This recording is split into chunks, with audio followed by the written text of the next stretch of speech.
Gold trusted gold buyers తాకట్టులో ఉన్న బంగారాన్ని విడిపించి ఈ రోజు ఉన్న మార్కెట్ ధరకే కొనబడును. మరిన్ని వివరాలకు సంప్రదించండి 77107720. రాష్ట్ర వ్యాప్తంగా విస్తారంగా కురుస్తున్న వర్షాలకు తోడు ఎగువ ప్రాంతాల నుంచి వస్తున్నటువంటి వరదతో గోదావరి నీటి మట్టం క్రమక్రమంగా పెరుగుతోంది. ప్రస్తుతం భద్రాచలం వద్ద శరవేగంగా నీటి మట్టం పెరుగుతోంది. గురువారం రాత్రి 35.60 అడుగులకు చేరిన నీటి మట్టం నిన్న రాత్రి 7:22 43 అడుగుల స్థాయికి చేరుకుంది. ఇప్పటికే మొదటి ప్రమాద హెచ్చరికను జారీ చేశారు జిల్లా అధికార యంత్రాంగం. మరికొద్దిసేపట్లో రెండవ ప్రమాద హెచ్చరిక స్థాయికి కూడా గోదావరి నీటి మట్టం చేరుకునే అవకాశం ఉందని చెప్పి అధికారులు అంచనా వేస్తున్నారు. ప్రస్తుతం దాదాపు 10 లక్షల క్యూసెక్కుల నీరు ప్రస్తుతం భద్రాచలం నుంచి పోలవరం వైపు పరుగులు పెడుతోంది. ఇప్పటికే ఈ ఏడాది 3 సార్లు మొదటి ప్రమాద హెచ్చరిక స్థాయి 43 అడుగులను దాటుకుని భద్రాచలం వద్ద గోదావరి నీటి మట్టం అయితే నమోదైంది. ఇకపోతే ఎగువ ప్రాంతాలు ఎగువ ప్రాజెక్టుల నుంచి భారీగా గోదావరిలోకి వరద నీరు వచ్చేస్తుంది. మరోవైపు శబరి కూడా పోటెత్తుతున్నటువంటి పరిస్థితి కనిపిస్తుంది. ఈ నేపథ్యంలో భద్రాచలం వద్ద గోదావరి నీటి మట్టం శరవేగంగా పెరుగుతుందని ఇప్పటికే అధికారులు కూడా అంచనా వేశారు. కేంద్ర జల సంఘం అధికారులు, రాష్ట్ర స్థాయి నీటిపారుదల శాఖ అధికారులు క్షేత్రస్థాయిలో సమన్వయం చేసుకుంటూ ప్రస్తుతం పరిస్థితిని సమీక్షిస్తున్నటువంటి పరిస్థితి కనిపిస్తుంది. ఇప్పటికే వ్యవసాయ శాఖ మంత్రి తుమ్మల నాగేశ్వరరావు కూడా జిల్లా అధికారులతో మాట్లాడారు.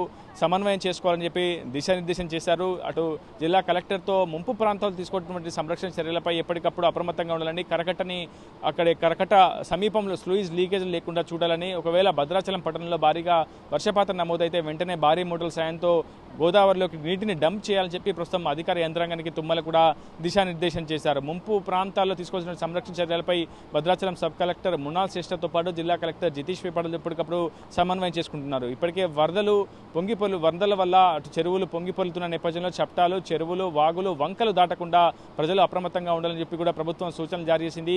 అవసరమైతే పోలీస్ సిబ్బంది సేవలను కూడా అందుబాటులోకి తీసుకోవాలని చెప్పి ప్రస్తుతం ప్రభుత్వం ఆలోచన చేస్తుంది. రాష్ట్ర ప్రభుత్వ ప్రధాన కార్యదర్శితో పాటు క్షేత్రస్థాయి అధికార యంత్రాంగం కూడా ప్రస్తుతం భద్రాచలం వద్ద గోదావరి నీటిమట్టంపై సమీక్షల సమావేశాలు నిర్వహిస్తున్నారు. ఎప్పటికప్పుడు ఆరా తీస్తున్నారు. ఎగువ ప్రాంతాల్లో గోదావరి ప్రాజెక్టులో ఇన్ఫ్లో అవుట్ఫ్లోని ఎప్పటికప్పుడు బేరీజు వేసుకుంటూ దిగువకు నీటిని విడుదల చేసినటువంటి పరిస్థితి. అయితే ఈ ఏడాదిలో ఇప్పటికే 3 సార్లు మొదటి ప్రమాద హెచ్చరిక స్థాయిని దాటుకొని భద్రాచలం వద్ద గోదావరి నీటిమట్టం నమోదైంది.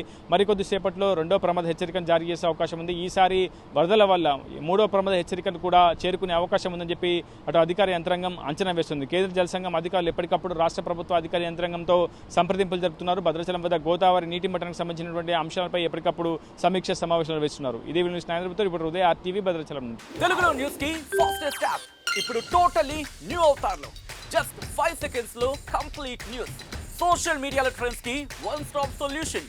Live TV app voice search option తో ఇప్పుడే డౌన్లోడ్ చేయండి లేదా అప్డేట్ అయిపోండి. యాప్ లింక్ డిస్క్రిప్షన్ లో ఉంది.